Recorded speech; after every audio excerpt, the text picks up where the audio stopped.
Good morning po sa inyo lahat. Isa pang muli yugto na ating daily Bible blessings. Pamagat po ng ating aralin may umaga ay, sino ang ating ginagaya? Sino ang ating ginagaya?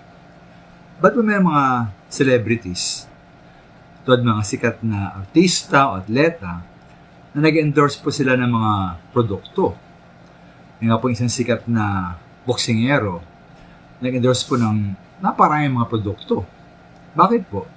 Dahil normal lang po sa mga tao ang gumaya. Ngayon po, lamang masama manggaya kung mabuti ang ating ginagaya.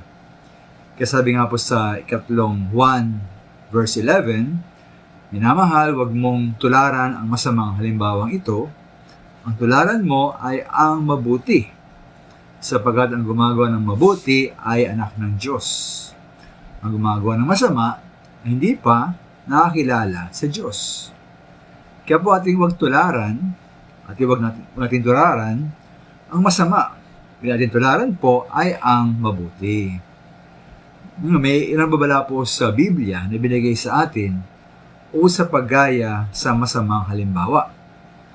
Kasi nga po rito ay binigay sa atin ukol sa nangyari sa isang kilalang Kristiyano sa Biblia.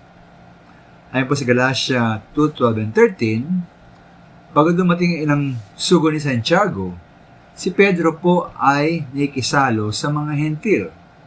Ngunit, pagdating nila, lumayo si Pedro at di na nakisalo sa mga hentil. Dahil sa takot niya sa pangkat ng mga Hudyo, nagbibigay diin sa pagtutuli. At ayon po sa verse 13, at gumaya naman sa kanya ang ibang mga kapatid doon ng mga Hudyo. Pati si Bernabe ay natangay ng kanilang pagkukunwari. Nilima ba lamang minama sa ikalawang Pedro 2:1-2 ng mga darating na huwad na guro ay maraming may hikayat na sumunod sa kanilang kahalayan. Yung nahalap po ang ating hamon dito, una, mag-ingat tayo sa ating mga ginagaya.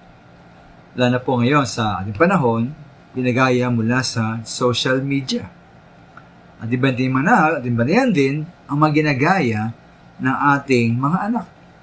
Ikalawa po, tayo ba'y karapat-dapat gayahin ng iba? Tayo ba ay mabuting halimbawa o masamang halimbawa sa ibang mga tao? Maraming salamat.